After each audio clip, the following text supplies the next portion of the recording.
Hey everybody, it's another Monday again. Welcome to our first episode of the summer for our first look series, where we're going to be looking at each NHL draft prospect for your Calgary Flames, and we're going to dive right into it. We're going to start with Cole Reschny, who was the Flames' 18th overall pick here in the 2025 NHL entry draft. So Reschny offers a top-tier puck control, his patience and pacing, his ability to stay active in all three zones. He plays in a variety of different roles, which makes him an interesting prospect.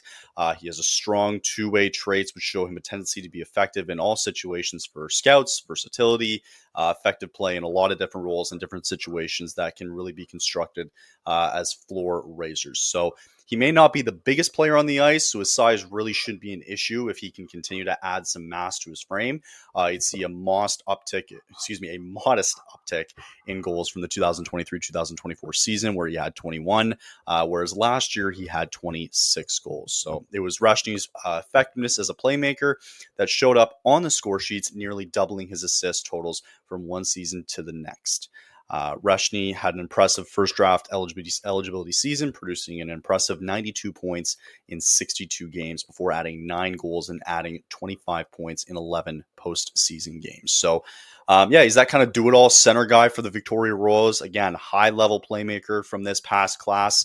He led the WHL in assists per game played among draft-eligible players. He's heavily involved both offensively and defensively. He likes to chip it in to retrieve pucks and consequentially maintain the flow of the game a bit more as well.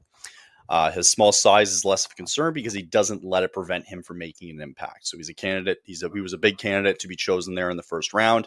The production that he had across those 57 games in the WHL this season, again, led him to 23 goals and 62 assists for a total of 85 points.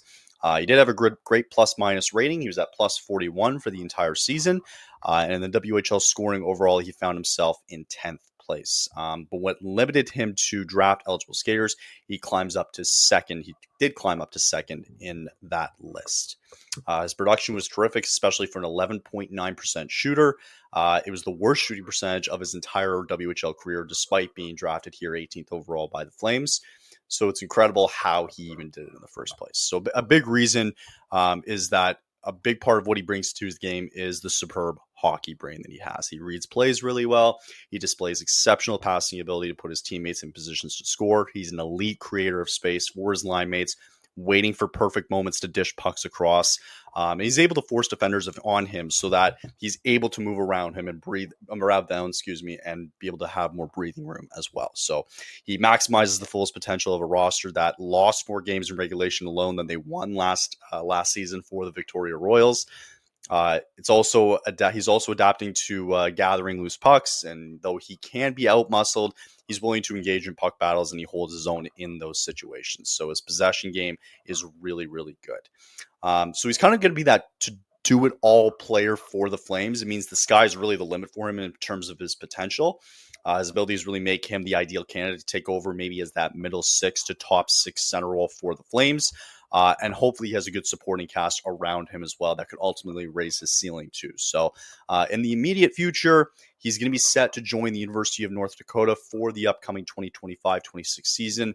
It wouldn't be surprising to see him make the jump to the professional ranks pretty soon rather than later. So the Flames have already gotten some dividends from their recent first-round picks with Zane Parekh playing one game last season, as well as Sam Honzek, where he played the first 5 games with the club. Reschny will join those two, as well as Matvei Gradin as the team's first-round selections from the last 4 NHL entry drafts, and will look to help the Flames return to playoff contention in the near future after missing the postseason each of the last 3 seasons.